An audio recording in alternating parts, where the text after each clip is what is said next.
Hi, I'm Tiago. Hi, I'm Tiago as well. Right, today we are going to talk about canonical tags. Well, I was going to say that, oh, just let the big brother handle this, okay? But shh, you should think of canonical tags like the ID telling everyone who's the favorite child, the original. Exactly, I am the original, so get out and let me work. Okay.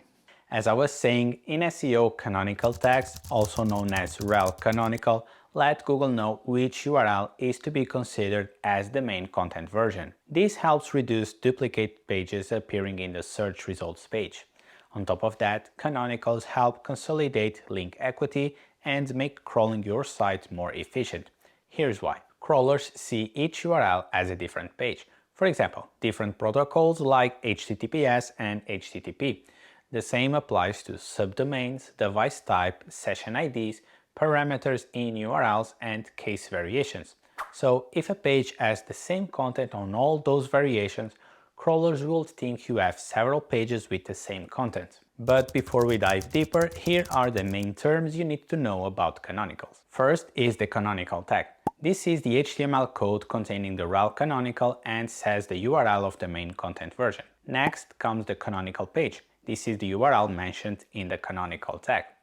Then there's the canonicalized page, which is the page having a canonical tag to another URL. Similarly, there's the self-referencing canonical, which is a page using a canonical tag mentioning itself. And finally, rel alternate. This is a tag for an alternative version of the page. Hi, if you're enjoying this video, consider subscribing. Our goal at SEO Testing is to save you time so you spend less time pulling data into Excel and more time thinking about how to grow your website's traffic. Now, back to the video. The main SEO benefits of using canonicals are: 1. It consolidates links for duplicate or similar pages into your preferred URL version. 2. It specifies the preferred version of the URL you want to be indexed. 3. Avoids spending crawl budget on duplicate pages. 4. Syndicates content on different websites. On the opposite side, there are some valid reasons to keep similar or duplicate pages. Some of those include page versions for different devices, dynamic URLs for search and session IDs, or having the same pages accessible through different categories on the site. Now, to specify a canonical page, you have two options: using a canonical tag or an HTTP header. The canonical tag is both the easier and the most common method, as it only requires adding the piece of code to the page. But one of the disadvantages of using canonicals is that you can only use them on HTML pages. So you should use an HTTP header for all non-HTML pages like PDFs and other types of content. However, explaining how to set up HTTP headers is out of the scope of this video.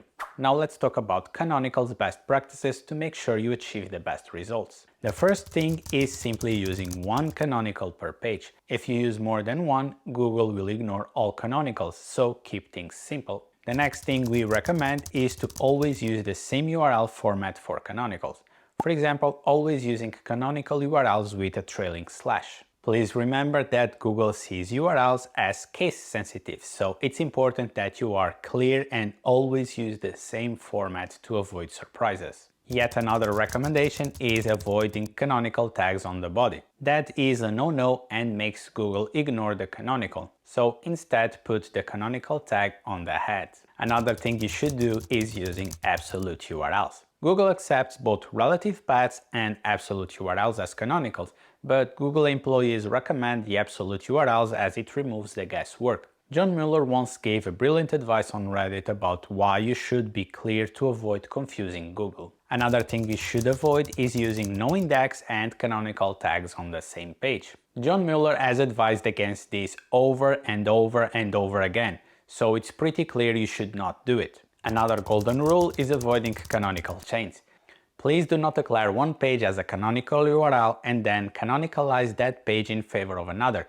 Basically, canonical chains tell that you believe two or more pages are the best version of the content, and this will confuse search engines. So pick only one URL as the canonical page. Another best practice is using double quotes on your canonical tags per instructions from RFC. The RFC is like the godfathers of the internet, and we must obey them. I'm kidding about the godfathers part, but you still have to use double quotes on canonicals as they are necessary to be validated. Moving on, as a rule, Google prefers HTTPS pages, so it's better to only use HTTPS URLs in canonical tags. On top of that, Google documentation has some steps you can take to prevent Google from preferring an HTTP page over HTTPS. Google also doesn't recommend canonicalizing a category page to a specific article or product, not even when they represent a significant portion of the category page. This is because category pages are dynamic and represent an umbrella of content and usually aren't a copy of another page. Another thing is that Google recommends not setting the first page from a paginated series as a canonical, as these pages aren't considered a duplicate issue on the website. Now, to find canonical pages on Google Search Console, go to the Pages Indexing report and scroll to the section showing pages that aren't indexed. Here, you should look into the 4 indexing statuses appearing on the screen. These statuses will allow you to find what pages are not indexed because they have a canonical to another URL. And these are the essential things you need to know about canonicals. Now, if you want to make the most out of your Google Search Console data, use SEO testing to run SEO tests and know what changes to your site increase traffic. We have a 14-day trial for you to test it. Sign up using the link in the description. Thanks for watching.